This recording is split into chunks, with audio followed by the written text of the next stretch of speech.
The best way to learn in business is through experience and having coaches, mentors to really walk you through that. Mentorship's huge. It's mind-boggling that people will go ahead and go to college, get in debt, hundreds of thousands of dollars, but then they'll think twice about hiring a mentor. And it's like, why? The mentor is going to get you a lot farther than that college degree did. An imposter doesn't have to be somebody that is embezzling. An imposter is when we're trying to project something that we're not. Welcome to the Chris Salerno Show, your go-to for real estate, business, health, and family insight. I'm Chris Salerno, CEO of QC Capital. Each episode, we explore the latest trends and expert advice from industry leaders. Whether you're an investor, entrepreneur, or seeking balance, this show provides an inspiration you need. Join us and elevate your game on the Chris Salerno Show. Welcome to the Chris Salerno Show. I'm your host, Chris Salerno. Very excited to have a new friend, Gary, on the show. He's going to give us a wealth of knowledge, very fit. We're going to talk about CEOs. We're going to talk about health, everything possible. So get ready, sit tight. Gary, thanks so much for joining us. Thanks for having me. I'm excited for this. I was doing some reading about you. Even on LinkedIn, we're connected.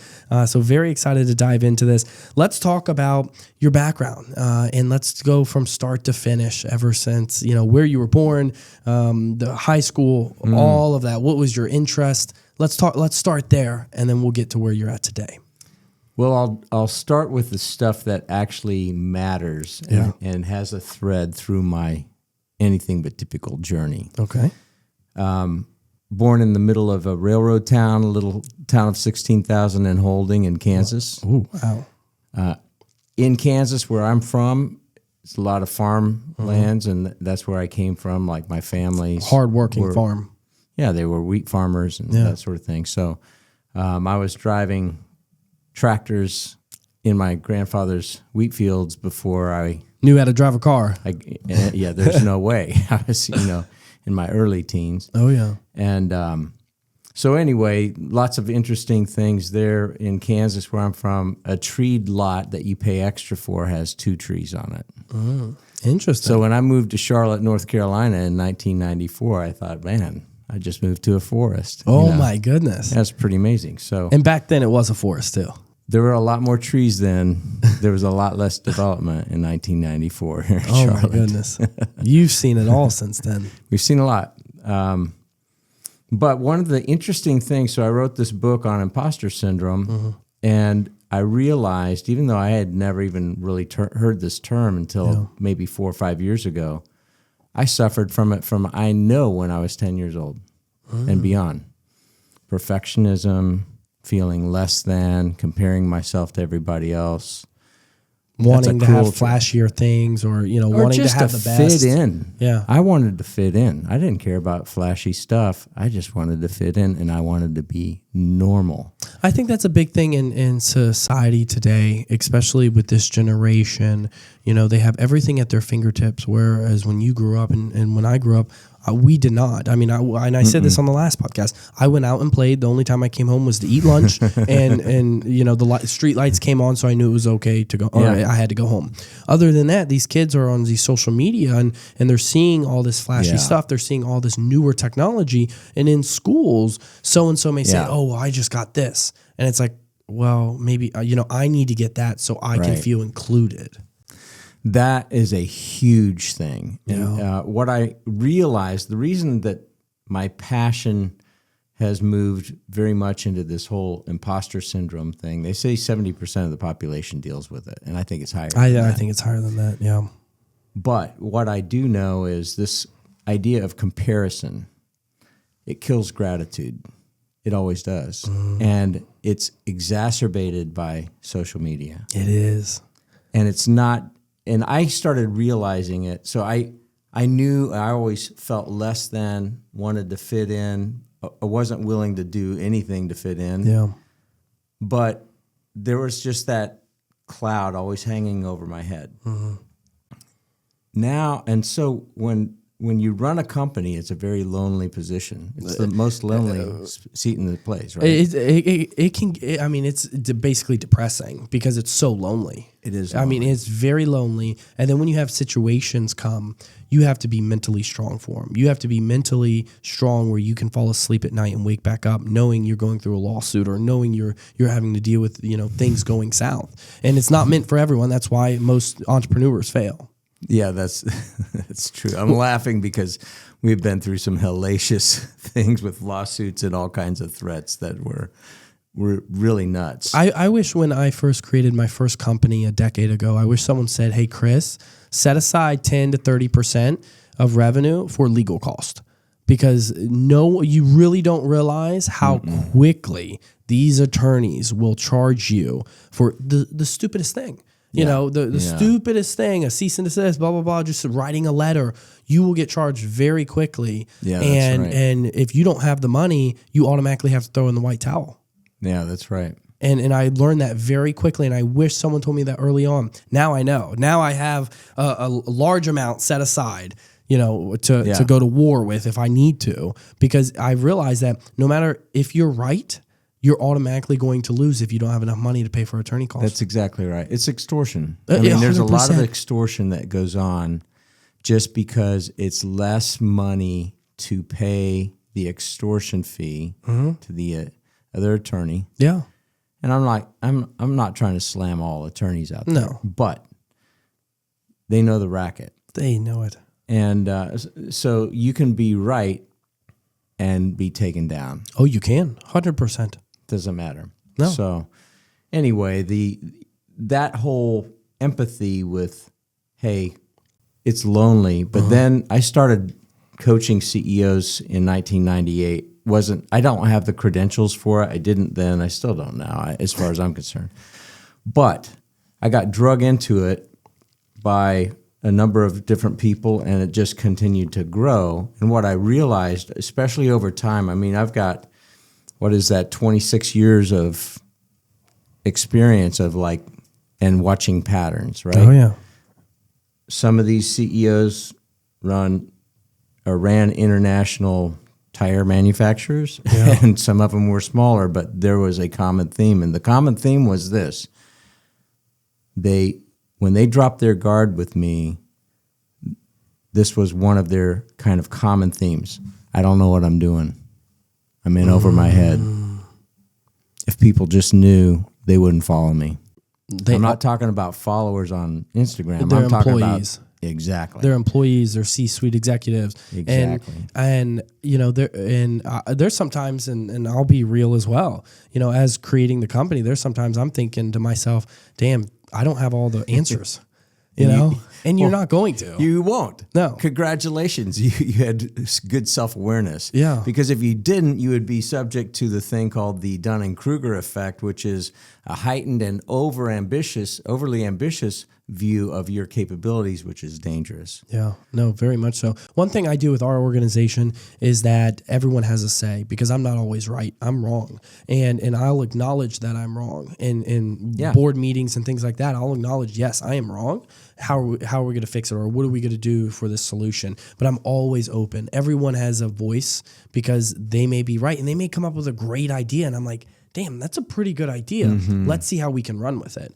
And I think our team enjoys that. Yeah. Where I'm not coming in and saying, hey, it's going to be my way or the highway. No one wants to work for someone like that. No, I mean, that doesn't show humility. I think this equal or very carefully balanced mixture between humility and courage, those two things in a leader will separate you from the pack. Most definitely. In a good way. Most definitely.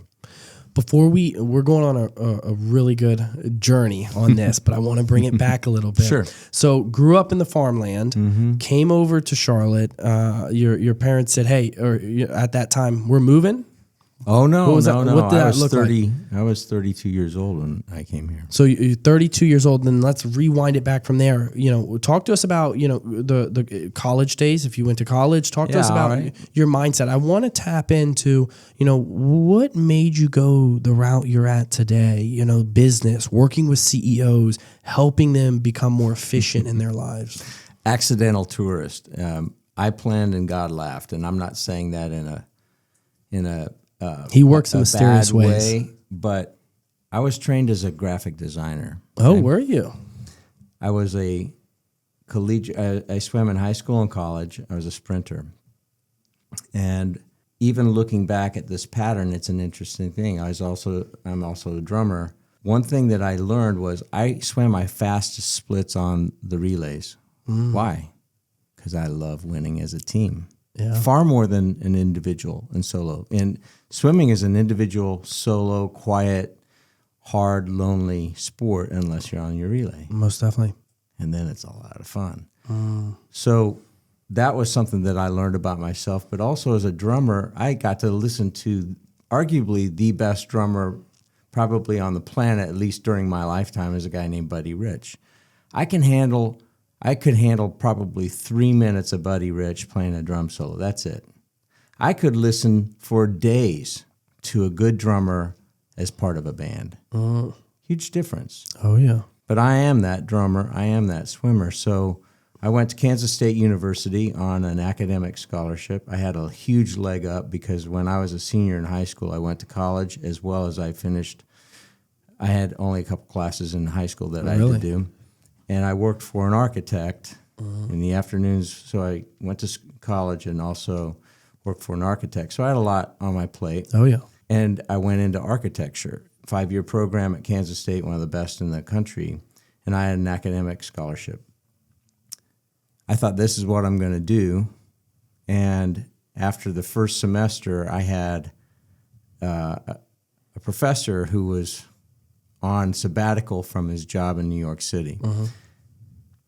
Because I had worked for an architect and I had my hand lettering, like you couldn't tell the difference between his hand lettering and mine because similar. I spent a whole semester just doing his handwriting. Yeah. That's it. Following him. Yeah, it Follow was just his an footsteps. apprenticeship, right? Well, I had done a delineation of the City Court building in New York for my final project after my freshman first semester. And this professor pulls me aside and he says, I want you to come work for me in New York. It wasn't because I was that great. I was just way ahead of everybody else because I had Experience. work. Right. Yeah. Exactly. You had experience. It scared the crap out of me because, I'm from a town of 16,000 people. And now you're going to... Kansas City was a big city at 1 million people or whatever. Like, that was too big for me. New York City, and it scared the crap out of me. And now you're going to a million people in one block. And I'm like, no. Yeah. And so I changed majors right after that. Really? I changed majors because I was like, and I also realized those project times in architecture are long. Plus, you had to do a lot of model building. I hate model building. It's like too fine motor skills. I don't like it. It's like I'd be a terrible guitar player because my fine motor skills, I'm just like, give me some clubs. Right? I love it. So just realization at that point in my life. So I switched majors and went into business and also graphic design because I still love to draw and I liked all that. I did an internship after my sophomore year, and I ran the local municipal swimming pool in the afternoons. I worked for a very talented designer in the mornings, and then my father had he was an entrepreneur and an educator. He had a family arcade that I would work at in the evening, and then I volunteered in a youth kind of ministry thing in the evening. So I had plenty going on from 7 in the morning till 11 o'clock at night. You were busy. Pretty much all the time. Oh, yeah. But I had to do a portfolio review at the end of that summer, and I had also met my soon-to-be wife. I was not interested in I wasn't interested in dating at all at the time. You were solely focused, busy, and she came along. And I was fairly self-righteous about this don't date kind of thing. Yeah. But I knew I wanted to marry this gal, and I was 20 years old. She was 18 at the time when we kind of realized this. Yeah. So I went back to Kansas State, met with my advisor, and she had worked at Hallmark. She was one of the few professors and advisors who actually had real world experience. So she was one of my favorite. Very few professors have that. They go Yeah. out and teach something, but it's like, have you ever ran a business? Have you ever managed employees? Like, and it's a whole different world. Well, and that's why I like that architecture studio professor, because he was an architect in New York that just took a teaching sabbatical. He wanted to do something different for, But his main year. core foundation was actually work. He was the real deal, right? Yeah. So was Carol Weingartner. So I did my portfolio review, and I had a full-time job offer at $10,500 a year, no benefits, in 1982. And I said, what do I do? She said, you got to take the job. I said, really? And it killed my parents, because my dad was just shy of his PhD. All he had to do is just finish his dissertation. That was it. Really? And my mom was a nurse, had gotten her bachelor's. So here I am, the oldest kid, and I'm getting ready to drop out. So I dropped out of college after my sophomore year. Did you? Because she said, you got to take it. And she said, in this world, in the graphic design world, all you got is your book. So I bought a fireproof safe, and I still have it, that just has my portfolio in it, because that's all you had at the time. I think, and I'm a dropout as well. I feel that with certain type of degrees, you either need it or not. Like graphic design, do not sign me up for it. I am not artistic. I can't do that with my hand. Yeah. I am not that type of person. Yeah. I would rather bring you involved and say, hey, you are the guy to do it. Yeah. So Yeah. I feel like something like that, you either got it or you don't. It's same with like interior design. Yeah. You either have it or you don't. And so when it comes to business, I think the best way to learn in business is through experience and having coaches, mentors to really walk you through that. Mentorship's huge. Oh my God. And it's mind-boggling that people will go ahead and go to college, get in debt, hundreds of thousands of dollars, but then they'll think twice about hiring a mentor. And it's like, why? The mentor is going to get you a lot farther than that college degree did. Exactly. I've seen that so many times. They're like, oh, I don't want to spend 50, 60,000. I'm like, but you're willing to go spend 100, 150,000 on a college degree, but not hire a mentor in the same specific industry, right? Or in a general industry to help you get to where you're at. It's mind boggling. Yeah. I agree. When you were dropping out, did you get that little entrepreneur bug from your father, with him having some businesses there? I didn't think so. No. Because I was still carrying around this less than You mindset. got to be better. Yeah. Yeah. So I got to, I'm never going to be. Your strength can also be your massive weakness. Oh, so my strength is on. seeing all the stuff that's not right. I'm very good at it, which is why I've been brought into doing turnaround situations. Like I can spot it fast. I can see the anomaly. I find patterns.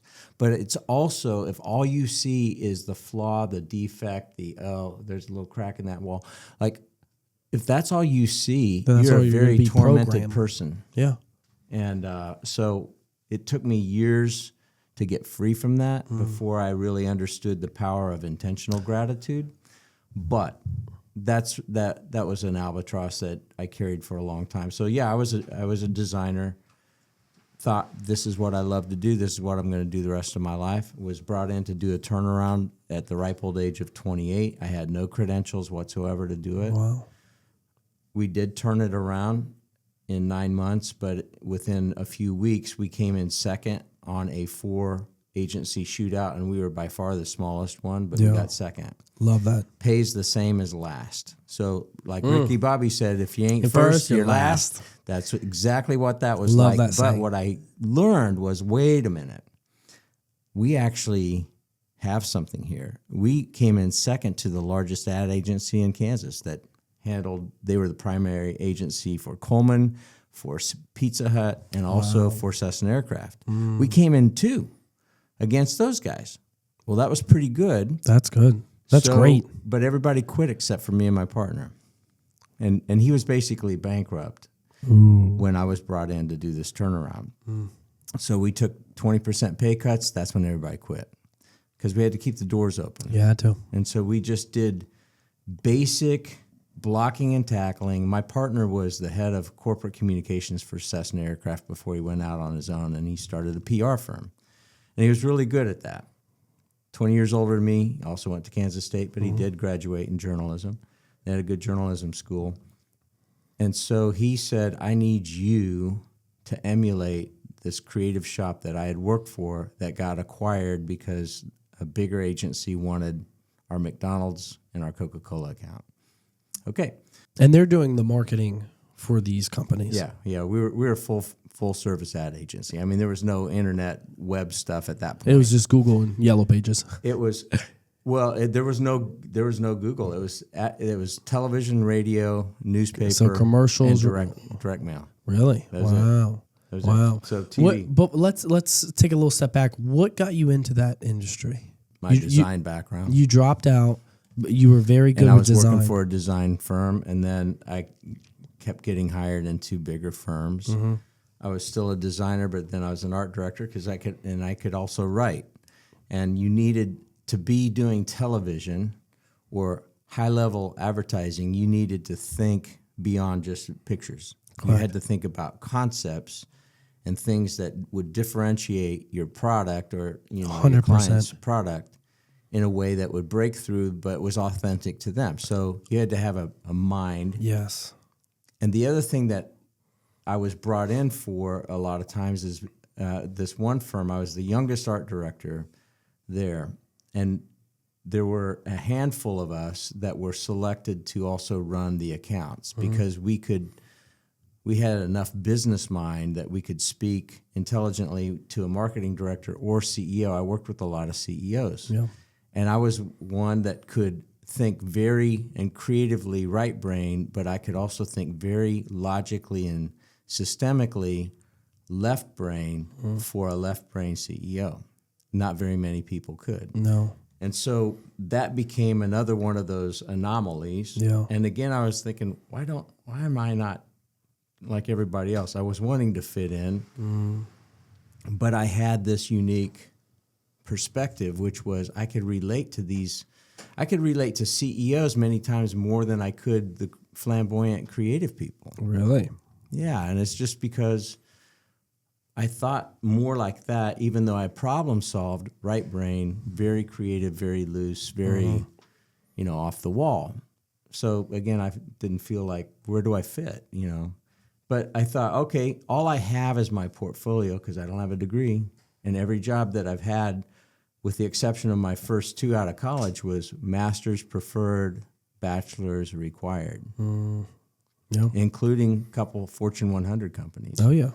And so as a result of that, I had to play cat and mouse with HR. People would draw me into companies and industries that I had no experience in. But they saw stuff in me that I didn't see in me. It was there, I just didn't see it because I kept feeling less than all the time. And maybe it wasn't the right timing for you to see it as well. And it couldn't have. That's probably right. Yeah. There's some truth to that. So as a result of them seeing that, when I started getting drug into these Fortune 100 companies, I really felt like an imposter because I'm like, I got to fire people that have MBAs out of Northwestern, and here I am, a college dropout. And by the way, they're talking about going to Duke or Yale or whatever, and I'm like, I have to be quiet. Yeah, those are difficult things. But again, I saw myself in the context of I'm just a designer that happened to run an ad agency and do a turnaround, but I'm really a designer. And if I'm outside of that, I have no value. That's what you were telling yourself. That was my mindset. Interesting. Very interesting. I think it's very important, especially, creating that mindset to tell yourself you're good enough, to love yourself. If you, I feel like people need to spend time with themselves to get to know themselves better, to actually love themselves so they can have that and create that type of mindset, because social media, especially today, will get in your head big time. Oh yeah. The comparison trap is a killer. Oh my God, it is. I always say, like, you can envy someone's success, envy them. Don't be jealous. Right. Envy them. There's a big difference. And what people don't realize is that the amount of money in this world is astronomical. You got oil sheiks over in Dubai making $1 billion a day, really probably $1 billion an hour over there. The money is endless. Enjoy your journey that you are on. And sometimes you have to see that God may be there, that right now is not the right time. And throughout the situations you go through, instead of saying, why is this happening to me? Figure out, well, what about this situation do I need to learn from? Much better shift. Oh my God, you have to. You have to change that mindset, because if you don't change that mindset, you're not going to be prepared for larger issues. And our body needs that stress. It needs that type of thinking to grow substantially. One thing I want to touch on, and I spent some time at Wharton Business School to take a course for marketing. Yeah. One thing I loved about it is marketing is all about psychological play. It's all about the mind. How can you stop someone in their path of scrolling on social media now, and with a very good graphic that is going to tell a story very quickly and is going to get them attracted to go ahead and engage more? Talk to us about, that mindset that your graphic design has helped, because I'm sure it definitely helps tremendously, because you have to tap into the mind to sell someone a product. Yeah, I think that's true. The one thing that I abhorred about the industry that I was in, that I had some level of proficiency in, was I felt like we were creating false realities. I think a lot of that is really marketing. bothered me. Yeah. Like I said, Pizza Hut was located in Wichita, Kansas. That's where it started. Same way with Coleman, same way with Cessna, and I worked on those accounts as well. And the guy that was doing all the pizza pulls for still as well as the video, and it was film at the time, 35 millimeter film. He had, full pizza oven, and when I was in a video production place, we had a full Pizza Hut in our studio. Yeah, we did all of their training videos worldwide. Yeah, so I could tell if a Pizza Hut, if they were running the belt speed too fast, the dough wasn't done quite right. So I could tell ordering a pizza, because their studio was, their Pizza Hut was in our studio. So I knew too much to be dangerous. But this still photographer, they would work all day on a 5-second pizza pull. They'd work all day, and then they would use chemicals and all kinds of steam. It wasn't steam, but it was inedible. They would have to throw it all away. It's mouth-watering images, but it's just, I don't eat McDonald's, and I know you don't either. But it's just like those type of images. But the big thing too is it's gotten to society where I'm seeing this mainly, no disrespect, but in women where they have filters on social media, right? Where they are doctoring themselves up, making them look skinny, and then you go see them in person and you pull up your phone and you're like, yeah, you guys don't match up. Sorry. AI's even made it worse. It has. Yeah. It has. And I think that's really psychologically hurting that imposter syndrome. Where they want to fit in and they're willing to do whatever it takes to get that, because, and in my opinion, they don't truly love themselves. Yeah. I think there's a lot to that. It's funny. I never planned on writing a book. If I was going to write a book, it was going to be about my partner's embezzlement, because that's what brought me to Charlotte in 1994. Oh, really? Twice. We're going to dive into that. And it was devastating, but the issue was, listen, an imposter doesn't have to be somebody that is embezzling, doesn't have to be a Bernie Madoff, it doesn't have to be a Sam Bankman-Fried. An imposter is when we're trying to project something that we're not, or we're trying to shield everybody else from somebody we really are. Yeah.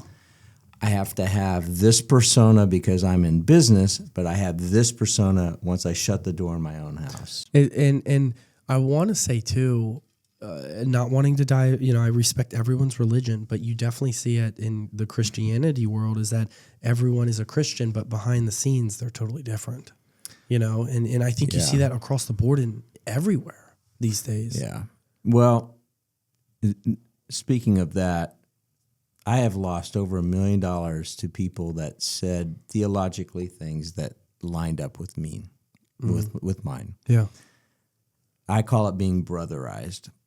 Now, just because you're a Christian doesn't mean you're perfect. Correct. But I am expecting humility and honesty. And if you 100%. screw up, just own it. And Because we we all do. Be ethical, you Right. know? Exactly. Transparent. Exactly. It's one of our core values as a company is Yeah. being transparent. Exactly. You have to. And partial transparency ain't.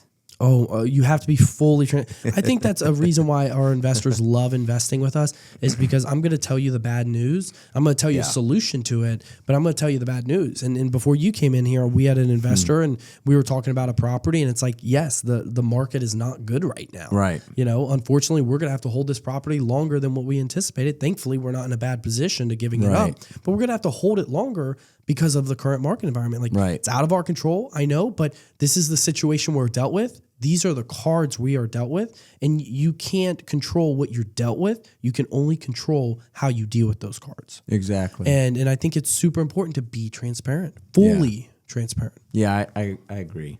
In another part of my journey, in 2004, I got targeted to be a part of a high net worth private investment club. Mm-hmm. Tiger 21?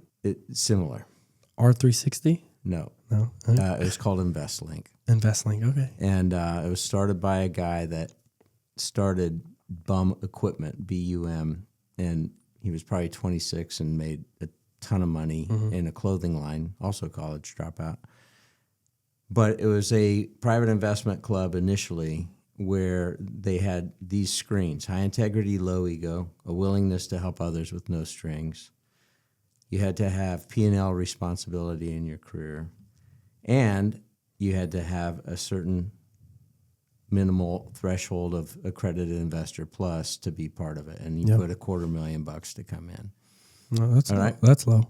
So, and we had a couple billionaires and major league sports team owners. And, Love that. And then people that you'd never know that were extremely wealthy that owned canneries and timber and like stuff that non-sexy.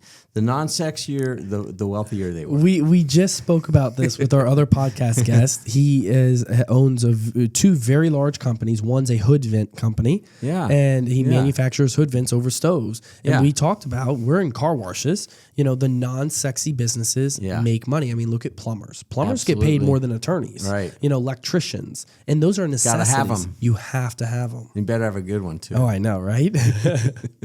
But no, you're right. Non-sexy businesses is where it's at. Anyway, but what I loved about that model was we used our intellectual capital and our relational capital, and we had people that had their MBAs in finance from notable universities. They were doing our analytics, but that they weren't the final call. The final call was the people that had made their money in that industry. They had the ability to be part of the due diligence team, and if they voted with their wallet, because the biggest thing was they knew whether these people that we were considering, you know, voting with our money, if they were good people or bad people. Yeah. Learn a lot. Oh, very much so. And they also know the industry way better than the quant jocks. So it was a beautiful thing until it wasn't, and in 2009 the thing blows up. And for a number of reasons, but the CEO at the time found out he was a fraud and didn't have a thin dime in what we had. So there was all kinds of stuff going on. And that was right before you moved to Charlotte? No, this is in 2009. Okay. I moved to Charlotte in 1994. Got it. We moved away in 2002 to Cleveland, Ohio. 13 winters in Cleveland, Ohio until 2015. And so that was one of my things while I was in Ohio that I was involved in. But I learned the power of intentional gratitude there. And it was because our world blew up in 2009, and within a week, we went from having a hostile creditor seize all of our bank accounts, sued us for tens of millions. Our CEO gets ousted because he was faking a brain tumor. You can't make this stuff up. And within 2 days, I find out the truth about what he said versus what he was.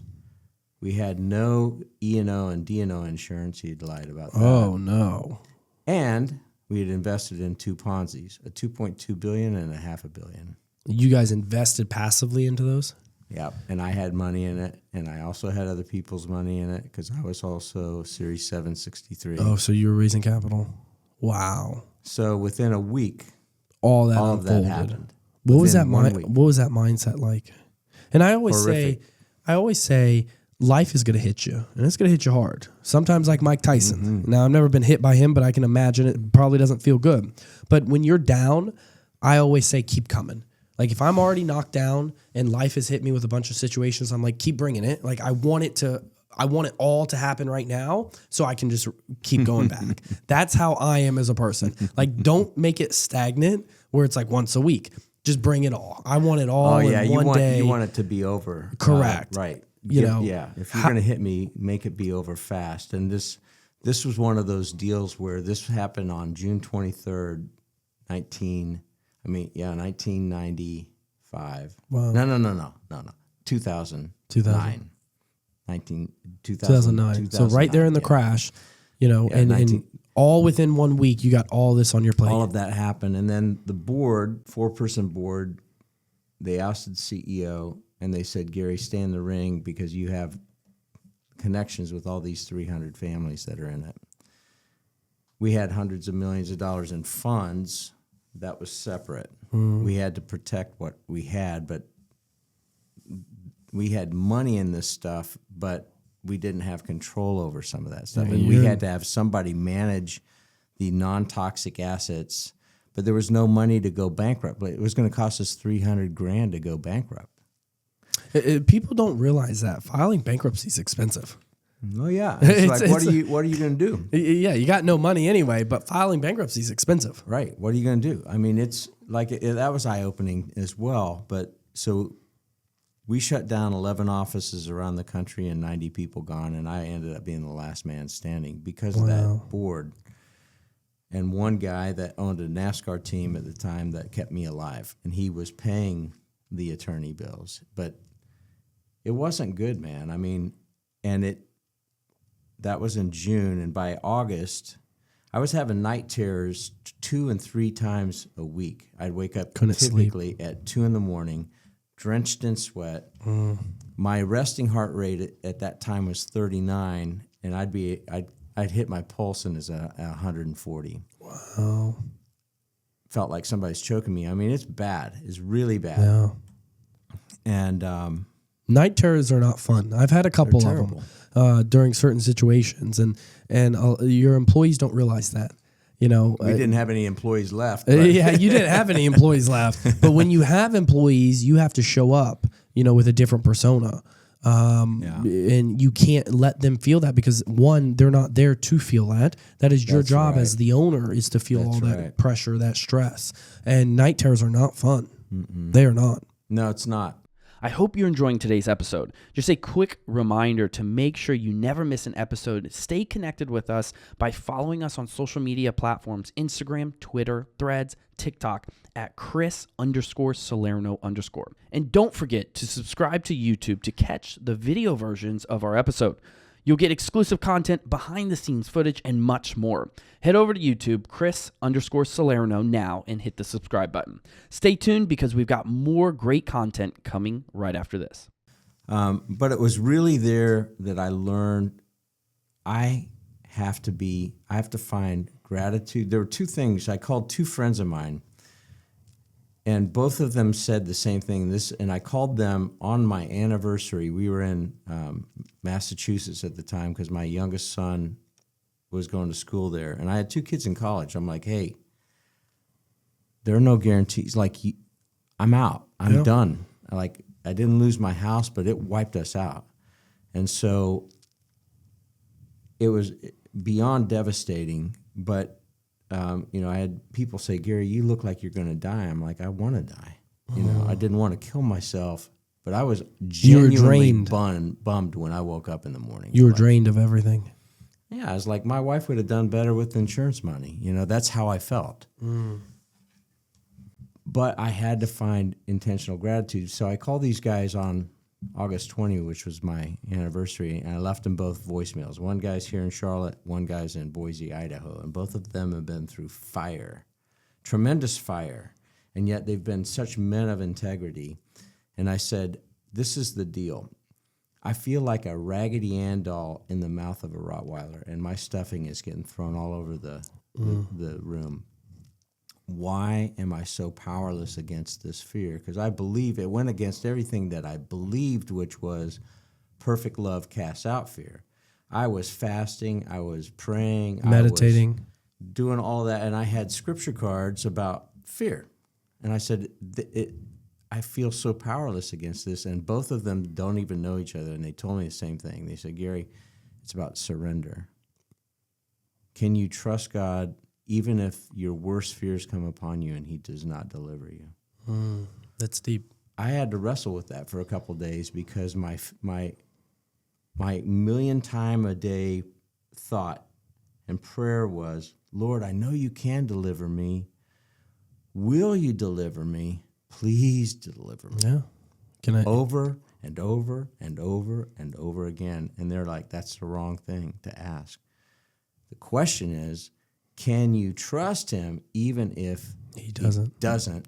And one of the things that I was worried about is like, hey, I'm on the management team. What this CEO has done is wrong.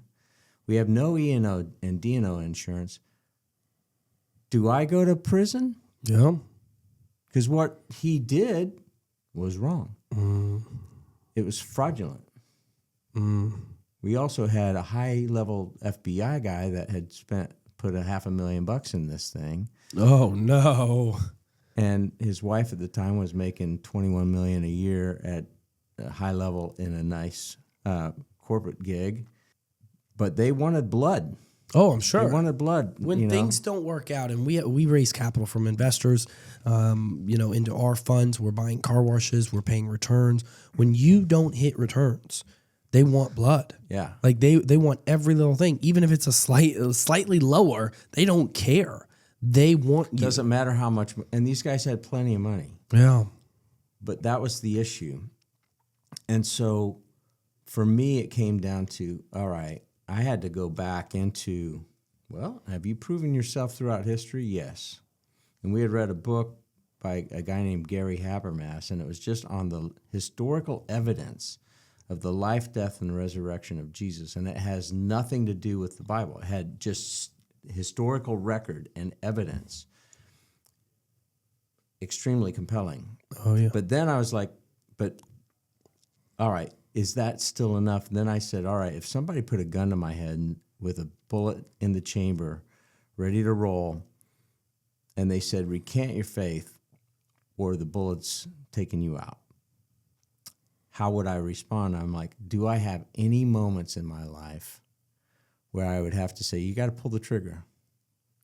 And I did. I had more than a handful of like, I can't explain this. You're just going to have to pull the trigger. So then it came down to, all right, I don't like this situation. It's terrifying. And I befriended a guy that had gone to jail and spent 7 years in the Supermax for day trading crime. Oh, really? He lost everything, and he was a brilliant day trader. And he actually killed a man in prison defending himself. Really? And thought he's in there forever. And I heard he was still wearing an ankle bracelet when I met him, and he was behind the counter at Einstein Bagels that was 30 paces from our marquee building in this little town in Ohio. Everybody knew him in this little town. It was only 3,000 people. And Yeah, everyone knows him. Affluent place, and he was like radioactive. I didn't know him because I'm not from there. Yeah. I befriend him, and I start hearing his stories. Well, stories of a Supermax prison are enough to curl your hair. Oh, I bet. And I'm thinking, holy freaking moly. I mean, it was just pouring fuel on the fire. But here's what was interesting. After I got to that resolute state of, all right, surrender, It's terrifying, and my current reality sucks. But is there anything that I can find and be grateful for? You have to have that mindset switch. That's something that I like to say I'm good at, is that no matter what negative situation comes in front of me, I always find the positive. The world can be ending right now, and I will always find a positive in it. No matter what, there's always a positive in a situation. Yeah, I think so. And I used to think, oh, well, you're just ignoring reality. No, you're not. There's a difference between ignoring reality, and I'm not saying put your head in the sand like an ostrich, because that's not going to serve you well. No. However, acknowledging the situation, and then that's all you focus on, that's going to spiral you down. No. But if you say, all right, yeah, I don't like this, and I didn't like what we were dealing with, and by the way, it didn't just end. I started sleeping after I had 2 days, 48 hours, where I really wrestled internally. I mean, it just took me down to the core. Oh, really? But once I resolved and I got into the surrender state, and I started like, all right, well, you got 2 healthy boys you love, and you got a wife that said, I'll go down with you. Yeah. Which that in and of itself wasn't That's enough, huge. but it helped. That's huge. Okay, I got something good to be thankful for. I started sleeping like a baby, and it got worse until the end of 2009. And then it kept going because we had guys that I was on the phone with. One of these, it was this natural gas mineral rights Ponzi. And I don't think it started as a Ponzi, but what happened is when they started getting in returns, when all of a sudden natural gas started crashing, declining. That's when they started monkeying around. Those guys all went to federal prison. And I got notifications because I had money with them. So they, by law, had to notify me anytime they were moving. And so it was just a couple years ago, they let them out. I got notified about that. Wow. So it was just a reminder the whole time, but it really intensified until the end of 2009 because we had internal investors and all kinds of stupid stuff that was like, it was just really awful. But what was interesting is from August, at the end of August until the end of December, when it just kept ramping up and getting worse, I was still sleeping like a baby. That's when I knew I'm free. Now, it doesn't mean that we're still not tempted to be fearful. Oh, agreed. We still go through hard times. Always. But, and then since then, in my book, I talk about the power of intentional gratitude and using a gratitude journal. Like every day, there's something about writing it down. I do that every single day. Every day. I'm guilty of this. I'm a doodler. So if you and I are on the phone talking business, I have a notepad and I doodle. But what I doodle is I doodle what our goals are. I write down our goals and that's what I doodle on my notepad. So if you see my notepad, it has all of our goals written hundreds of times everywhere across the notepad while I'm talking to you on the phone. Love it. But I think that is super important is having that journal, because it's also great to reflect that. Because time flies, especially when you have children. My son's who's 4.5, he's going on 25. I know, right? I look back and I'm like, holy cow, it's been 4.5 years, dude. Slow down. But you're going to look back, and in 5 years, you're going to look back and be like, wow, this is where I was. And you're going to read over those notes. So you're going to read over everything and be like, wow, what was I thinking? What was I doing? Look at where we are today. Cool. You enjoy the journey more, I feel. I think so, too. When you're more back. Present. Oh, yeah, most definitely. Yeah. So experiencing all that has really shaped that mindset of yours. Yeah, big time. And it's interesting because each one of these things, they build on each other. And I'm not saying that each one gets tougher. Sometimes they do. Sometimes they don't. But when I went through partner embezzlement in 94, which brought me to Charlotte, I thought, I don't know if it gets any worse because, hey, the betrayal, the financial devastation that we experienced, all that, it was the worst that I experienced. That was nothing compared to what I experienced in 2009. That was tiddlywinks. 94, 95 was the worst you experienced at that time that you know of. Right. You didn't know of 09 coming. I had no You idea. didn't know that level And that had I someone known, can do I something. would have run Oh, I bet. like Jonah from Nineveh. I would have like, no, I ain't going there. Yeah, most definitely. Most definitely. But you knew at that time 94 was bad. But then 09, you're like, this is nothing compared to 94. It's just like anything else. If we don't pay attention, we're going to go around the same mountain again. Most definitely. And it may take us out if we don't pay attention and if we don't learn. But the things that I learned there in 1994 and 95 helped, but they still weren't enough for me to get through 09. But the stuff in 09 has helped me deal with, in 2017, my wife has a football-sized mass removed from her. I had just lost my job right before then. Wow. We didn't know whether it's cancer or not. Yeah. I mean, it was a no-joke thing. Yeah. And I'm in my 50s at that point, and I'm unemployed again. Like, holy freaking moly. And all this, I was better equipped to deal with it than I would have been before. Most definitely. It's still different. Yeah. I mean, it's not the same as losing all your money. It's like, I don't want to lose my wife, but there's so and so much I can control, and it's very little. It's my attitude, Yep. and it's my effort and understanding what is completely outside of my ability to control in an effort. I think people will live a lot easier throughout life if they understand if the things you can't control don't let them affect you.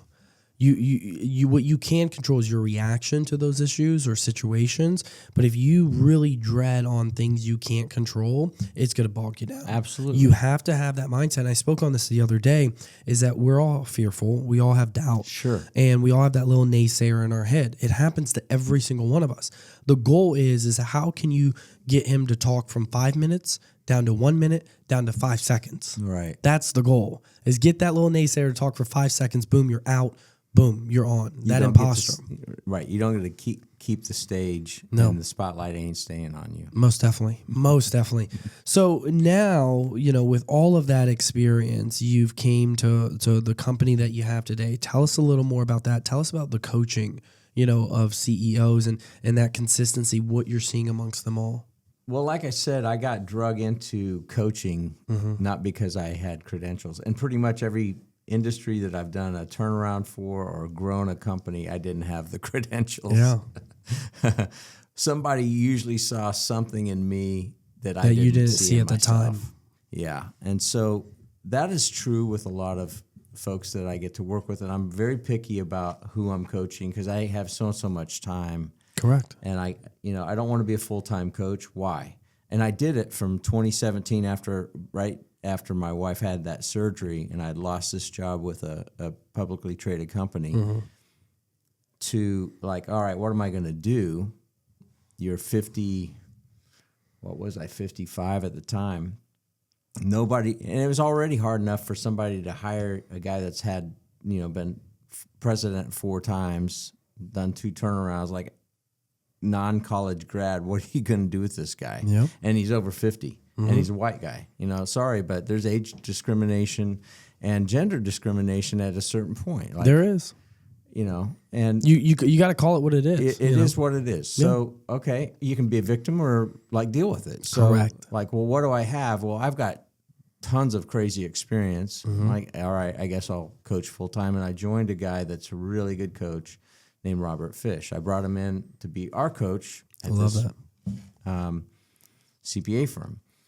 They said, hey, why don't you, because they bought my coaching, they brought me in and said, I'll roll my coaching practice into them. And we had an outside coach. We're the only CPA firm that I know of that had an outside coach.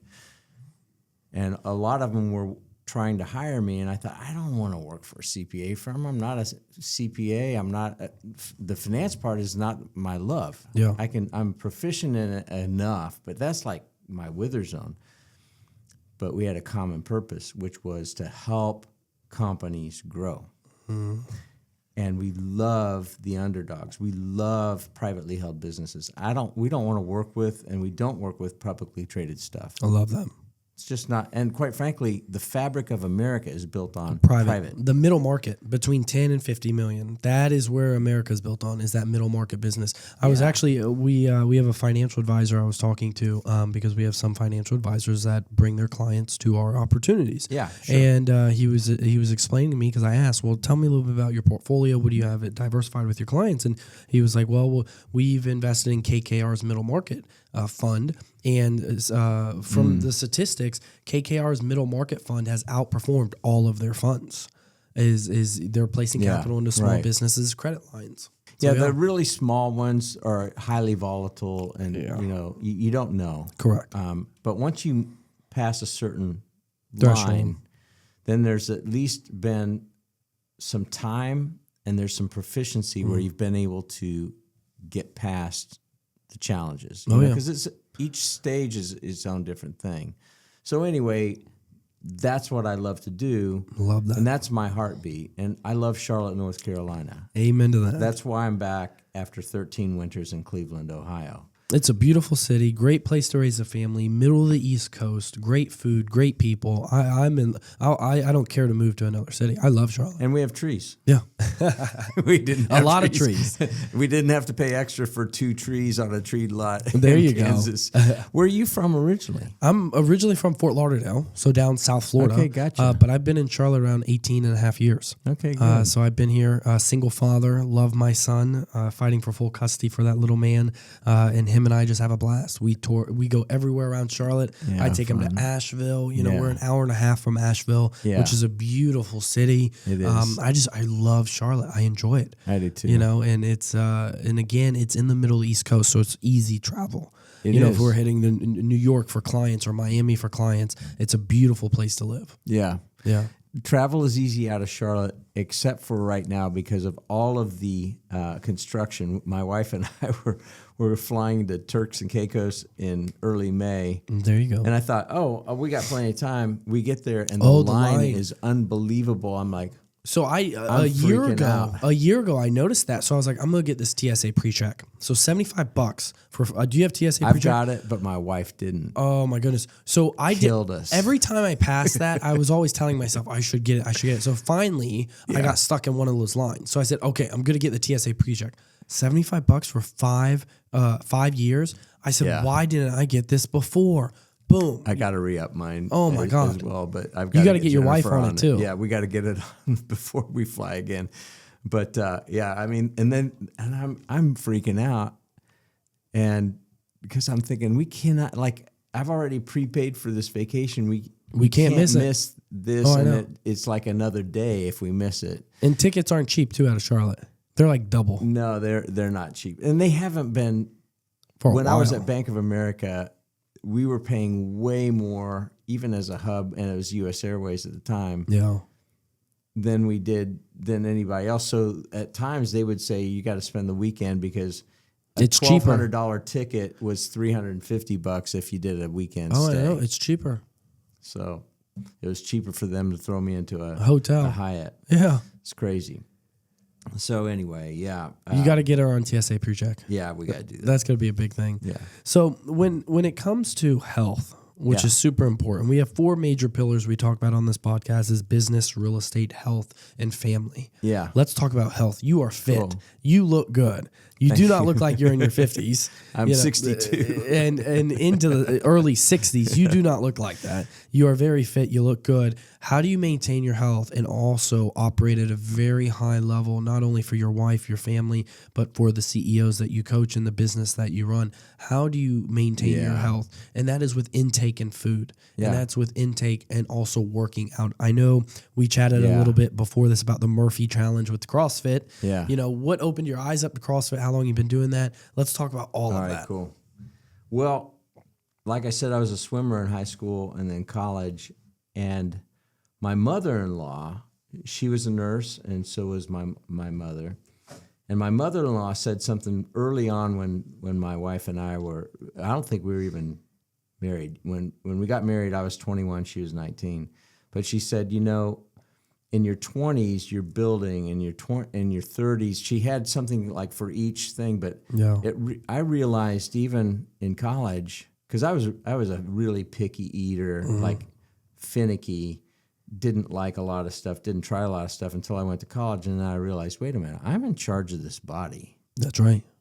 I don't know why it took that long for like the lights to come on. Now, as a swimmer, I was extremely disciplined on what I ate. You had to. I ran Division I track. You have to watch your intake of your food. Yeah, I was very picky about that. So I never really let it go, but I did at a point in my 30s. You can eat kind of what you want, and like if you're working out, you're good. You're still good. Yeah. Until I had to have I had 2 blood draws for insurance for Keyman with my Insurance. 2 partners. Yeah. And my cholesterol came back, and it was like 3. Gosh, what was it? It was like 315. That's high. Or something. It was very high. And I'm like, whoa. And my insurance agent wasn't freaked out. He's like, it's probably an anomaly.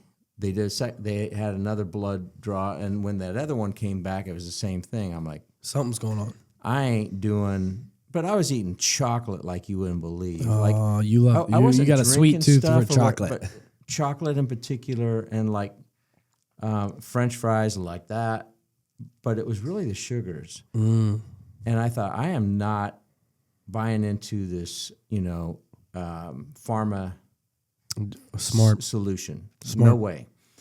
So I did a bunch of research, and I cut out those sugars, and I got really disciplined. And within 6 weeks, I dropped from 171, which is the highest I'd ever gotten. My weight when I graduated high school was 160. Wow. I was at 171. I dropped it to 158, and I dropped my cholesterol from, I think it was 305, 315, something like that, to 160.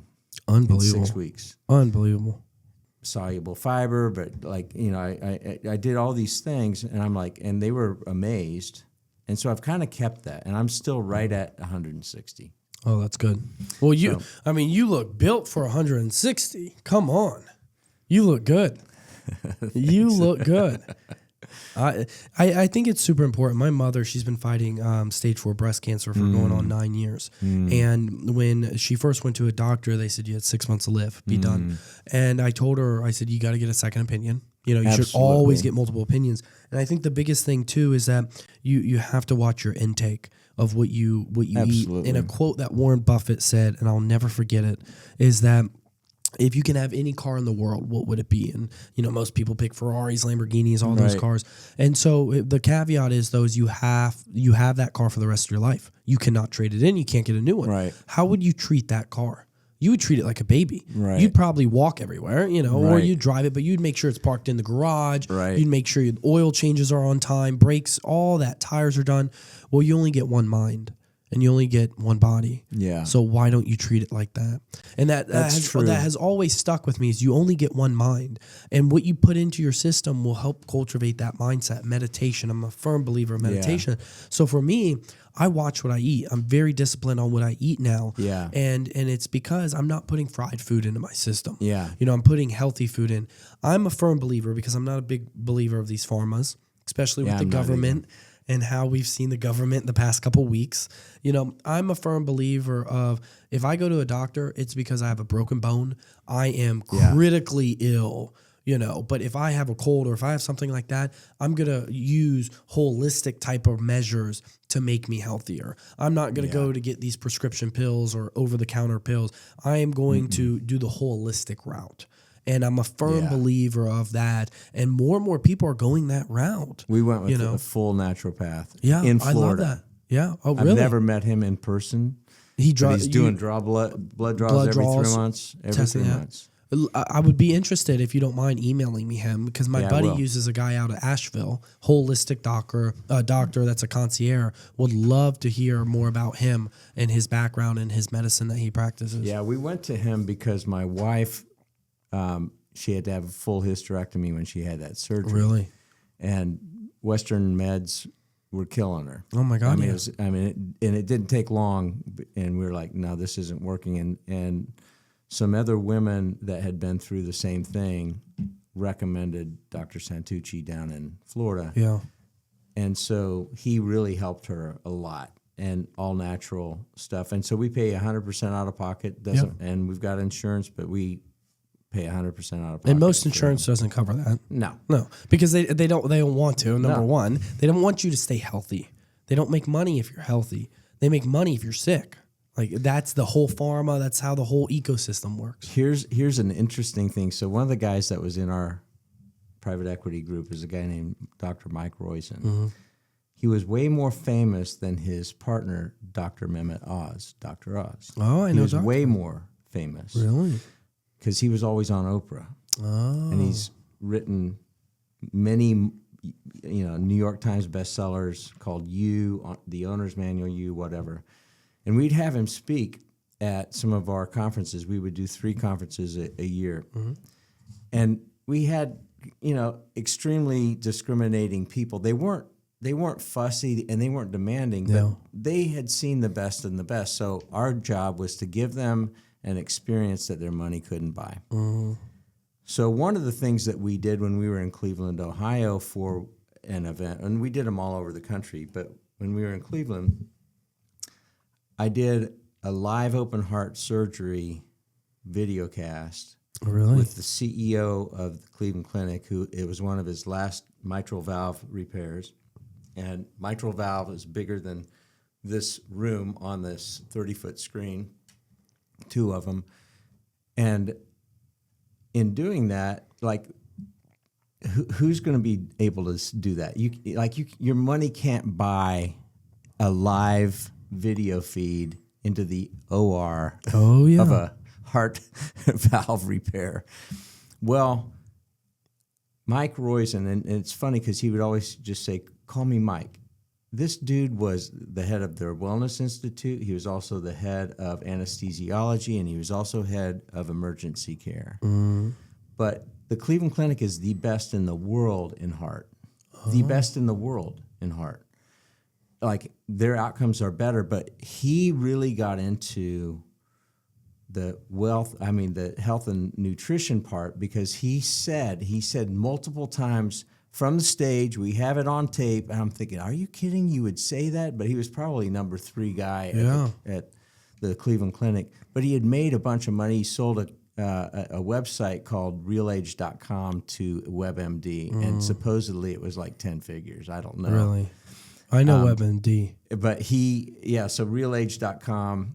But he said, the Cleveland Clinic is among the best in the world at procedures and billing. Mm.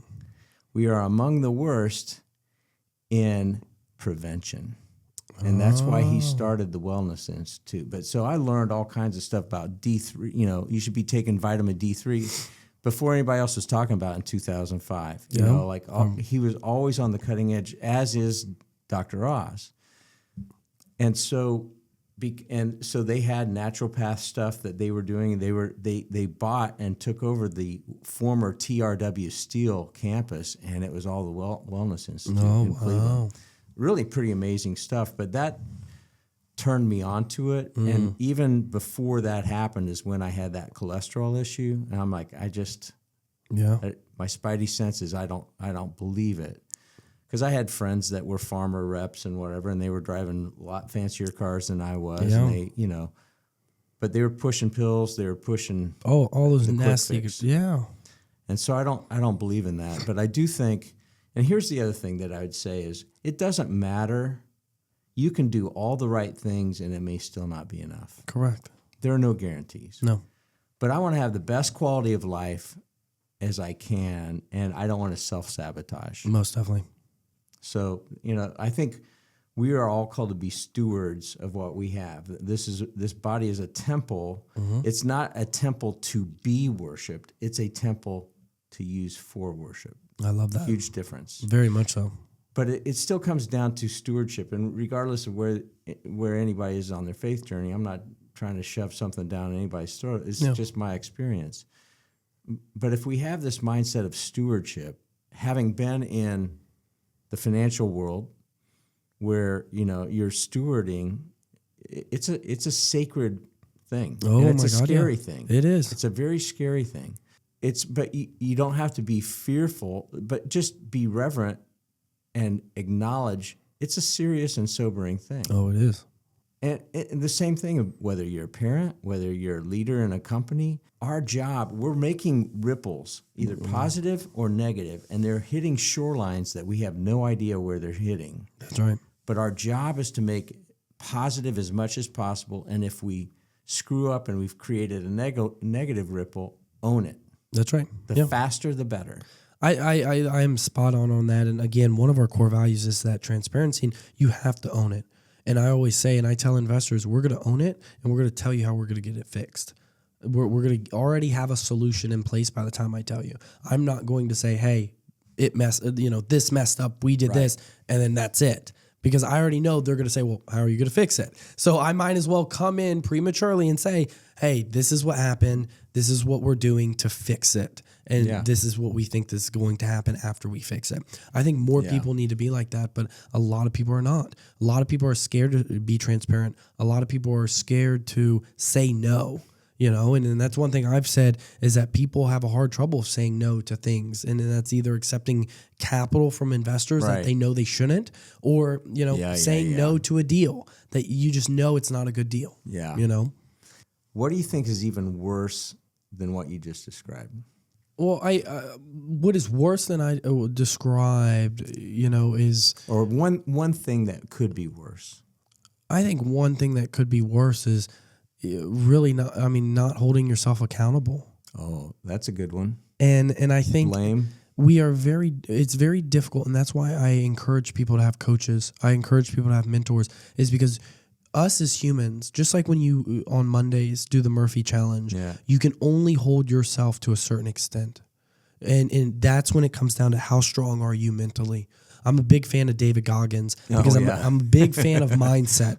He's a little nuts, but man, he's a little nuts. I got you. But a huge fan of mindset because you can only hold yourself to a certain extent, accountability, without a coach or a mentor holding you to a different level. And if you hold yourself at a very high level of accountability, your investors are going to see that. They're going to enjoy investing alongside of you. And I think that's super important for them to get to know you to that level as well, on how high you hold yourself accountable. So I'll use an example. What I learned in the 09 crash. So it was crashing in 08. Mm-hmm. And the last company that I was brought in to do a turnaround in was in 2012, but because 2011 is when it hit that industry. Insulating glass manufacturing industry. They thought they had dodged the bullet, but it just was a lag. But going silent and ghosting somebody is the worst thing that you can do. Oh my God. So 2020, worst thing. You are 100%. Let's talk about 2023 when interest rates skyrocketed. We have a lot of investors in our funds that are invested in other syndicators, other funds, and I started hearing something common with all of them. They said, so and so stopped communication. So and so is giving me bullshit emails, and I can tell they're bullshit. And based off of our fund documents that we have, the PPMs that we submit with the SEC, it says our communication is once a month. Well, I went back to our team and I said, look, what we're doing is we're going to do it twice a month. It's going to be bi-weekly.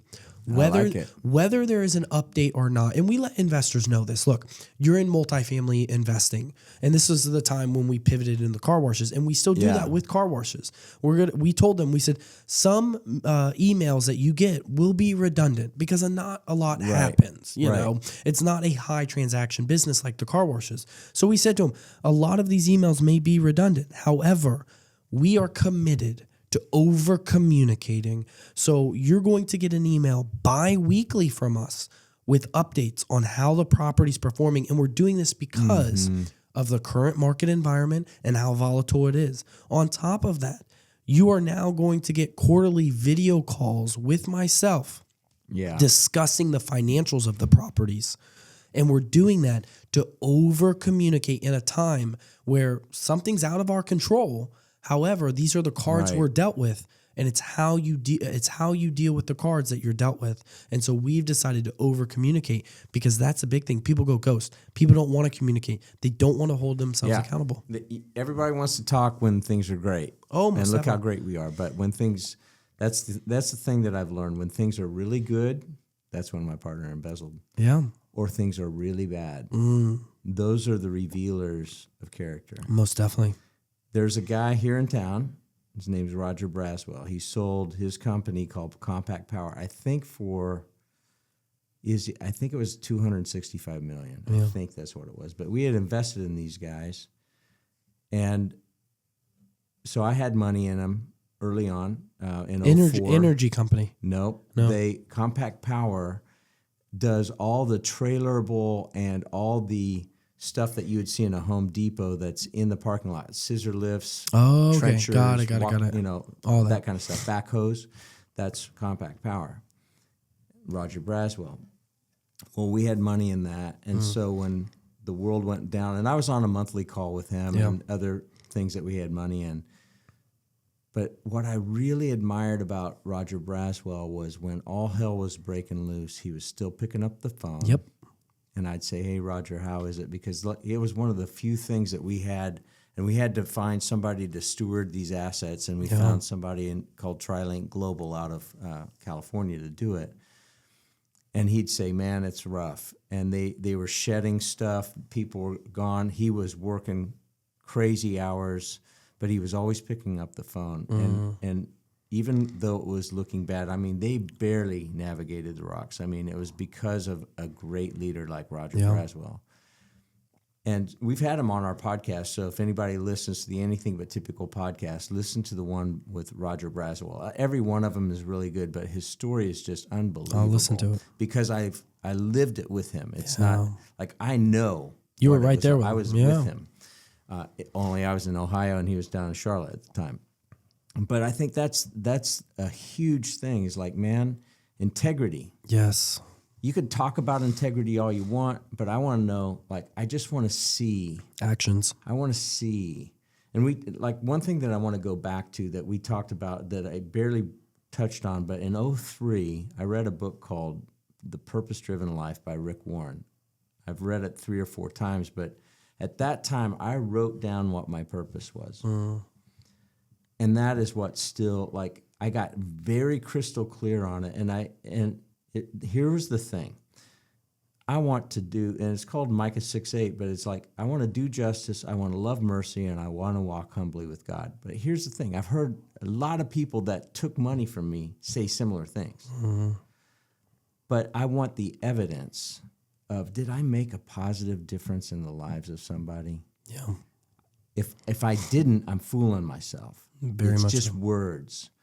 But if I'm doing those first 3, do justice, love mercy, walk humbly with God, and make a positive difference in the lives of others, and those who know me best, my wife, my children, my colleagues at work, my clients, my vendors, my friends, that, like, or the waitress, or the trash collector, like, did I make a positive difference? And I'm not saying, I'm not Mother Teresa. She made a positive difference in a whole bunch of people. Oh, my God, yeah. But we all have ripple effects. If we're driven by purpose, and a purpose that, like, grabs us in the heart, we will be good stewards of 100%. our bodies. We will be good stewards of our finances. And it's not perfect. Yep. We're going to screw up. But just own it. But we're driven by that versus chasing a thing or a status level that once you hit it, and David Goggins, his story, like, I've listened to his 13-hour audiobook, which is really amazing. I have. I got his book too. That's wonderful, but it's like, be honest, be driven by purpose, and don't run from it. That's right. Own up to it. And don't try to be somebody you're not. Yeah. I cannot be David Goggins. Yep. I mean, this 62-year-old body, and even when I was his age, I couldn't be David Goggins. Yep. Celebrate your uniqueness and celebrate the uniqueness of others. You can admire them. Just quit trying to be like them. Agreed. Very much so. Everyone has their different journey in life, and you have to accept that. And once you accept that, I think you're going to live a more fulfilled life and just go on about your journey, because your goals, if you're going to manifest your goals that you want in your life, you're going to manifest the things and the people you want in your life. And I think it's very important to understand that and accept that. You can envy someone's success, watch it, learn from it, learn from their mistakes, but you should enjoy your journey.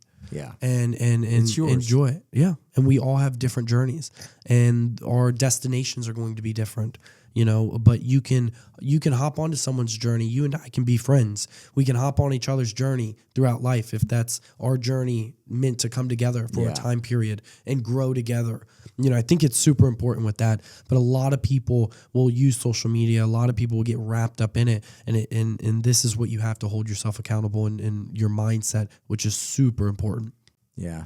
I love it. Agree. Gary, a wealth of knowledge that you've given us. I know we've come up on time. I want to appreciate you for joining us. I want to have you on in the near future as well, because I think you and I can go on for hours upon hours talking, but I want to thank you for giving us some of your knowledge today. Thank you. And I want to make sure that if you haven't gotten some golden nuggets from that, you need to rewind. I don't know what you need to do, but a lot of good information, that you've given us, and I want to appreciate your time today. Thanks. I appreciate it. Thanks so much. Yeah. We'll talk soon. Thank you for tuning in to the Chris Salerno Show. We hope you enjoyed today's episode and gained valuable insight to help you along your journey. Don't forget to subscribe and leave us a review on your favorite podcast platform. If you have any questions or topics that you would like to cover, feel free to reach out directly to me. Shoot me a message on Instagram at Chris_Salerno_. Until next time, keep pushing forward and stay inspired.